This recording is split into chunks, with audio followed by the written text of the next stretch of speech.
Bismillahirrahmanirrahim. Selanjutnya kita masuk kepada mustasna, yaitu isim yang terletak setelah huruf istisna.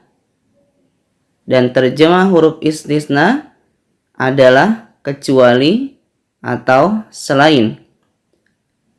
Jadi semua kosakata ini terjemahnya kecuali selain. Illa, ada, hasya, khola, siwa, dan ghair. Yang paling sering dipakai adalah huruf illa, kadang siwa dan ghair. Adapun ada, hasya, khola ini sangat jarang digunakan.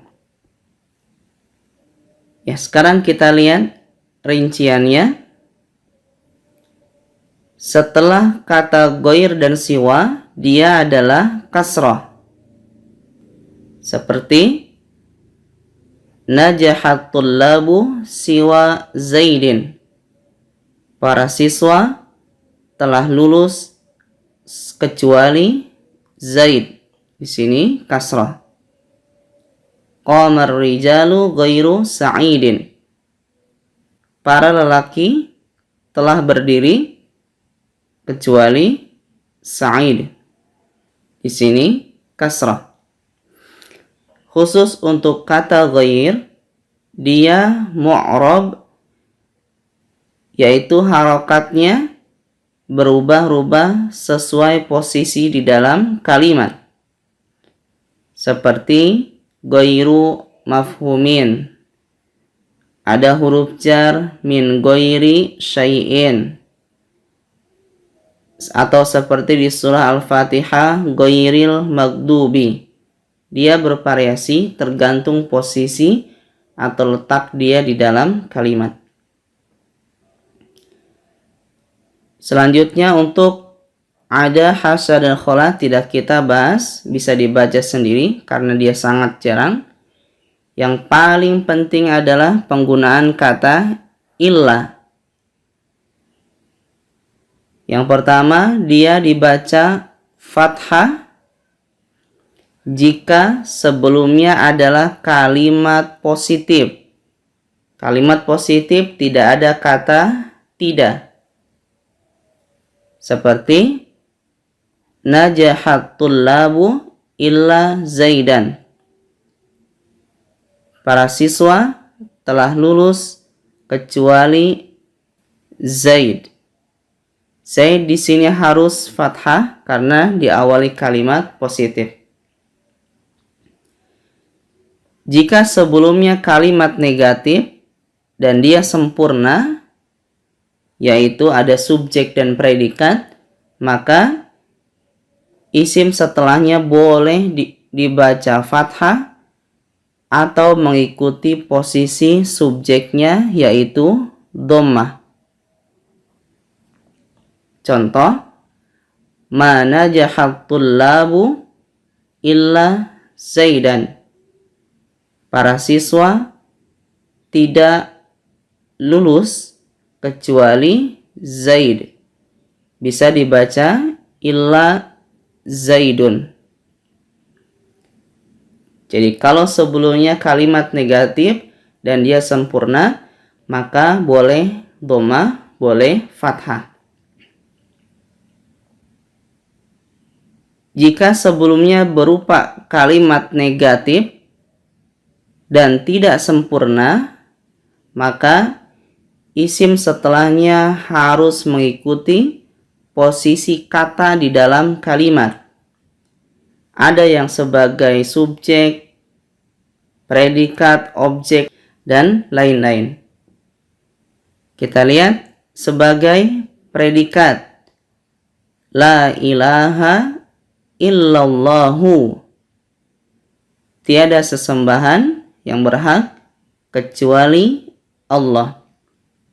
Allah di sini sebagai predikat, makanya dhammah. Contoh sebagai fa'il atau subjek. Ma qama illa Zaidun. Tidak ada yang berdiri kecuali si Zaid. Zaid sebagai subjek dari qoma. Contoh sebagai objek. Ma qultu illal haqqa. Aku tidak berkata kecuali kebenaran. Al-haqqo di sini sebagai objek. Atau didahului oleh huruf jar. Kalau ini sudah pasti kasrah seperti ma marartu illa bi'aliyin. Aku tidak melewati kecuali si Ali. Ada huruf bi berarti dia kasrah. Selanjutnya adalah maf'ul fi atau dzaraf yang pada umumnya menunjukkan keterangan waktu dan dikenal dengan dzaraf zaman. Ada beberapa ketentuan. Yang pertama,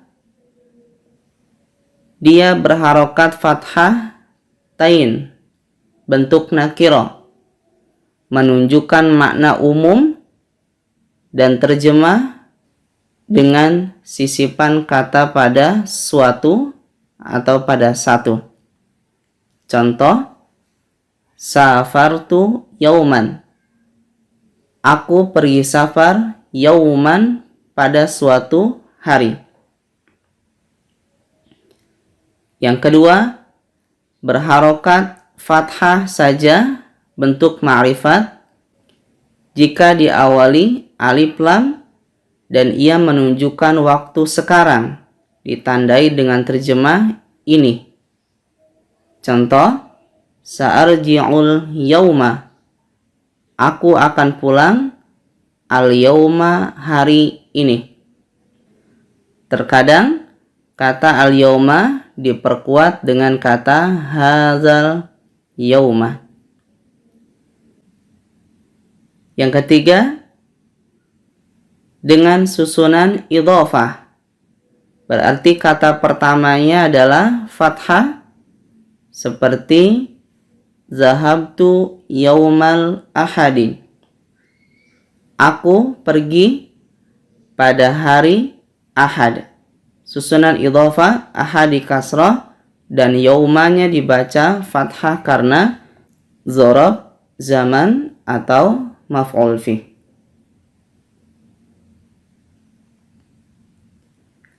Selanjutnya adalah khobar kana. Khobar kana adalah posisi predikat yang didahului oleh fi'il kana beserta perubahannya. Kana bentuk madi, yakunu bentuk mudhari, kun fi'il amr. Ia memiliki arti yang berbeda-beda. Untuk kana biasanya bermakna adalah, tetapi lebih sering dia tidak diartikan. Yakunu biasanya bermakna berada, kadang menjadi. Dan kun artinya adalah jadilah. Kita ambil dua contoh saja. Kana Muhammadun tajiran.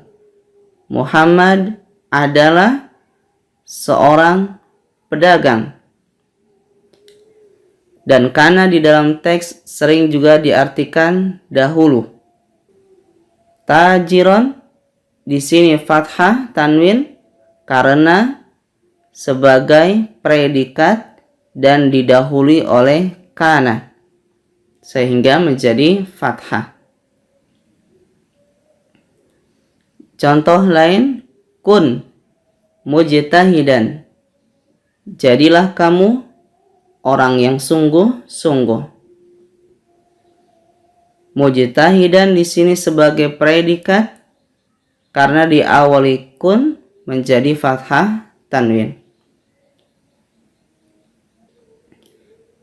Ada beberapa kawan-kawan kana yang juga sering dipakai seperti laisa tidak atau bukan, soro yasiru menjadi, madama selama, mazala la yazalu senantiasa, zalla menjadi, dan yang paling sering juga adalah asbaha yusbihu menjadi.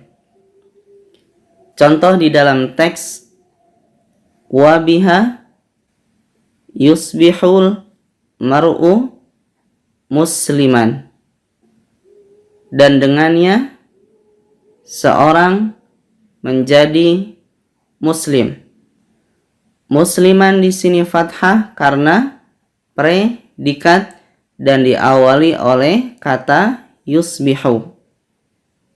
Ya, walhamdulillahirabbil alamin.